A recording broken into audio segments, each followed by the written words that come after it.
was me. Tom, we got to talk about crypto. Turn your camera on. Let's get a clip. Clip for the drip, baby. Morning, Tom. Bear market. He is awakened. Start the clip. Guys, The ladies bear and is gentlemen, we have awoken. Tom The bear is Nash awoken. from Russia. He comes to Until you us crawl out of a live cave, dude. via You the crawl power out. of the internet. Thank you for coming on the show. Talk to me about this crypto crash we're going through right now. Is it Elon Musk?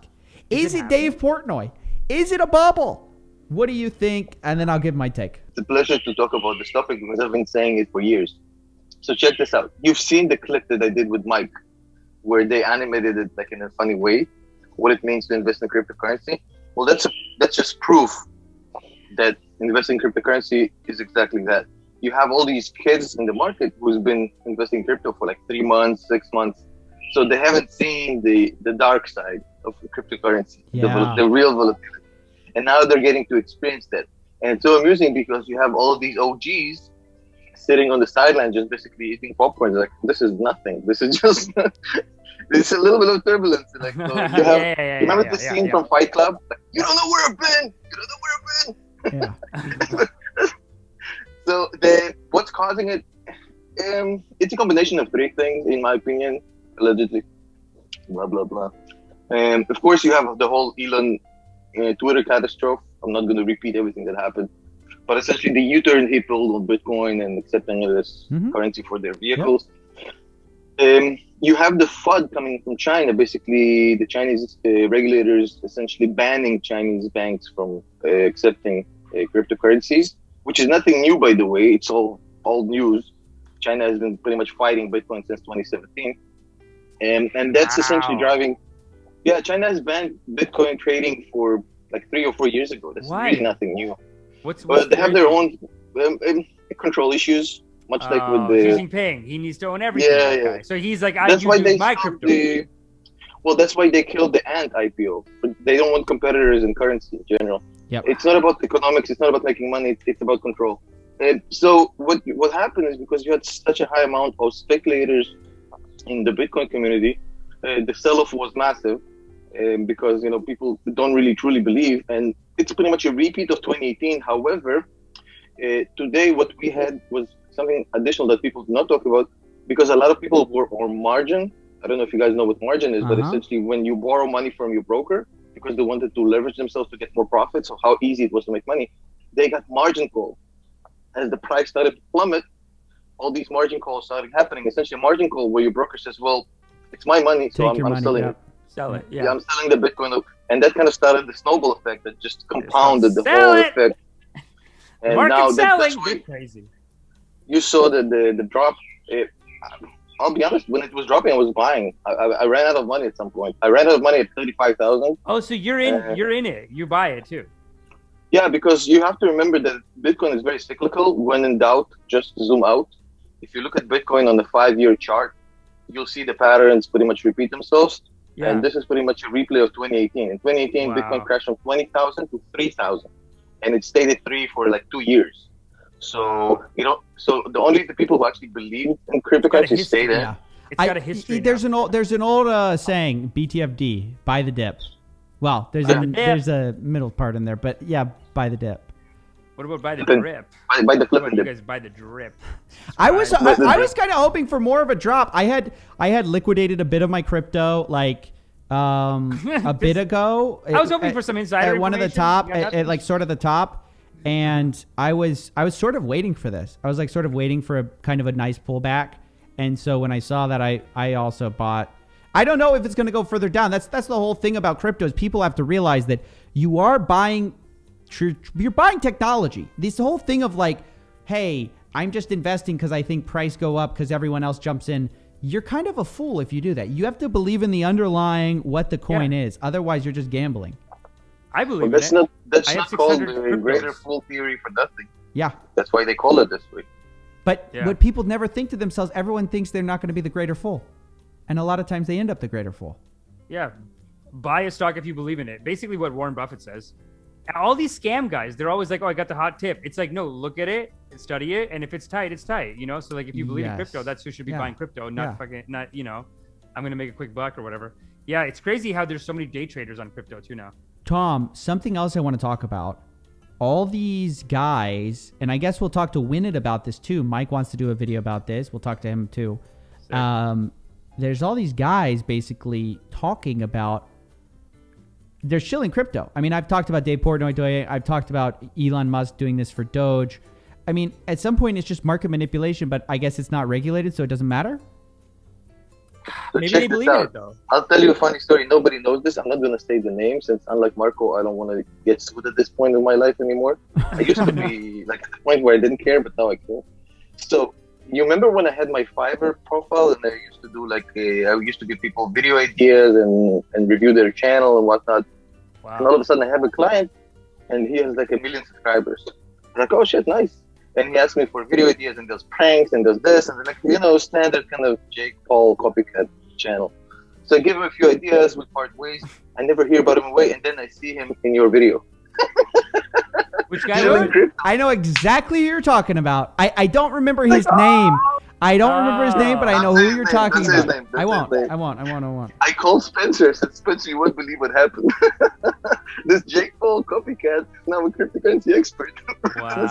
Oh my gosh, dude. Wow.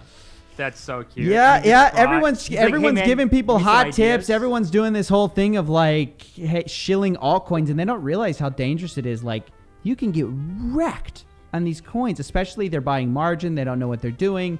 The big problem for me is like, I trust people who've been through one bear market or two, better two. But you've been through the bear market, you sort of know what you're getting yourself into. A lot of people, they're getting in. All they've seen is the price go up. Yeah, that's funny. Yeah. That's funny. Tom Nash, the bear market. Since I'm older, so the dot-com bubble, I just experienced it as a 20-year-old. So nothing really serious there, but the subprime, I definitely can talk about a lot. And the 2018, I actually predicted it in a funny way. I'm going to blow you away. So I had some crypto before the 2018 crash, and some secretary in some office building, while I was making my coffee, told me she's thinking about buying some crypto. I liquidated everything the next day. Whoa. Yeah. Swear to God, I was like, Amish, that's an old tip, dude. If your cabbie starts telling you about crypto, if anybody who shouldn't be talking about or any stock, they start talking about stocks, you know the market's overvalued. You know it. That is like so Hollywood too, where it's like, someone's not hot anymore when like some weirdo, like, you're big or something, or like, when someone's out of the game when someone doesn't know them or whatever. Right. Yeah, exactly. That's so funny. So just some regular person. I thought you were going to say like she said something dumb too, though. Excuse me. One thing I wanted to say is I think a big problem right now is, do you know the Tether thing? Oh yeah, I heard about it. What's Tether? Oh, it's bad. It's bad. I'm doing a huge investigation into it. It's way worse than people think. Well, Steven, you like philosophy and you like anthropology, right? So if you think back to the dot-com bubble, how many companies, what percentage was Amazon and what percentage was just total garbage? It's the same thing happening right now. Oh yeah. But specifically, Tether is one of the undercurrent stable coins, and the suspicion is that they're minting money out of thin air. And so part of the demand that's propping up Bitcoin is completely fake. So just the other day, Tether mints 2 billion Tether. What institution is buying $2 billion from a sketchy stablecoin when there are other stablecoins out there, sketchy stablecoin that the U.S. New York AG said was not backed at all times by a dollar. They lied about it. They're known liars. And you're telling me that $2 billion was minted in a single day and they're still the largest stablecoin? No way, buddy. No way. You'd go into USDC, which is FDIC insured.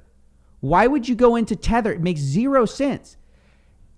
They're known to be in bed with Crypto Capital, who they were involved in that giant scam where they got in bed with like Colombian cartels and stuff. I mean, these guys are sketchy as hell. There's no way an institution is going to wire these guys. And by the way, where are they wiring it? $2 billion. Are they going to wire it to Deltec? Sorry, the Bahamas doesn't even, or wherever I think it's the Bahamas, but where the island they're located, they report how much foreign money's coming in. No billions of dollars are coming into that place. It's not enough. And so literally, how do you transfer there's money getting printed. They're saying it's backed. No one knows what it's backed by. But they just released a report. No, hold on, Amish. They just released a report saying it's backed by commercial paper. What does that mean? 49% of it's backed by commercial paper. What means, hey, Amish, I'm going to loan you 2 billion Tether. Give me an IOU. You hand me an IOU. Yeah, no. I say, great, nonsense. it's backed. It's backed. What's it backed by? Amish's little disaster loan. Hey, I got it. But yeah, I know what you mean. But dude, anyways, that's a whole black hole. What is real crypto, the New What is York real AG crypto? has a deadline on that coming, and a lot of people think that there's some FUD going around about that. I think the FUD is sort of well founded. Where if Tether goes down, I mean, yeah. But isn't real crypto just like they coded, like they use a server to do a code, and they're like, oh, the code says we have $1. Like, what's real crypto versus unbacked crypto? Okay, You know hold what I'm on. saying? Like, Stablecoin is not your typical crypto because stablecoin is supposed to be the representation of a physical thing. So it's like saying it's saying stable. No. Stable coins are supposed to be $1 at all times. So what they're literally saying is, and they were saying for a while, is you give me $1, I'll mint 1 Tether, and I'll give you that. I'll hold your $1, and if you ever need to redeem it, I'll give you back your $1, and I'll burn this Tether. So they're doing actual dollar reserves for their dollar value. They said reported. they were, but the New York Attorney General said no, they weren't. And nobody's getting redemptions for their Tether. There's no evidence that people are getting redemptions for their Tether. So the question is, let's say I have this money printer, which Bitfinex, which is one of the larger crypto exchanges, accepts as worth $1, and even Coinbase now accepts it as worth $1. Let's say they just start printing, and they're not backed by $1. Who's going to tell them they're not? Who's going to tell them no? They're a glorified Federal Reserve. Yeah. And there's nobody backing them. There's nothing. There's never had an audit ever. Yeah. These Even I think you should explain the circularity of commercial backed stablecoin. I mean, that's really the story here. The what? The circularity? The what do you mean? circularity of like believing in it is what gives it value. No. I mean the fact that imagine like, let's say Amish. I'll tell you, okay, Amish, you can buy this car for me, and you're gonna say, okay, do you own the car? Yeah, let me give you a paper saying that I own the car.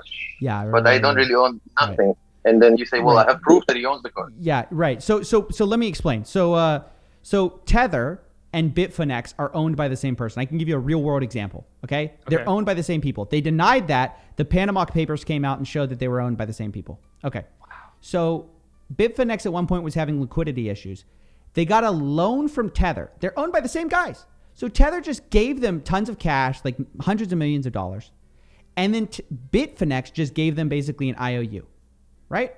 And they said, oh, so Tether would tell you, this is 100% backed. Tether is 100% backed by dollars. Yep. But what they mean by that is it's 100% backed by loans we gave to this insolvent company. The whole reason we gave them a loan was because they didn't have liquidity. So he gave them money. But don't worry, everything's going to be fine because the company we just bailed out is backing the loan. Yeah. So wait. This is one round company and round. Owns both of them, so they're just giving each other loans. It is that paying Peter to pay Paul. Well, yeah, and also it gets really weird when you think about this. Can you back a stable coin with another stable coin? Can I buy? So let's say I go mint 100 million Tether, and I give it to Coinbase for USDC. Okay. My Tether, what's it backed by? USDC. That USDC that they just minted, what is that backed by? Well, 2 billion Tether. Wow. Where's the real money, Tom? Where's the actual dollars? There you go. Here you go, the circularity. It's complicated. That's why there's so much money in these scams. Go before either one of my children kills themselves and or each other. No worries. Thanks so much for coming on and explaining that to us. That's great. We enjoyed having you on talking crypto. See ya. Thanks. I'm a scammer.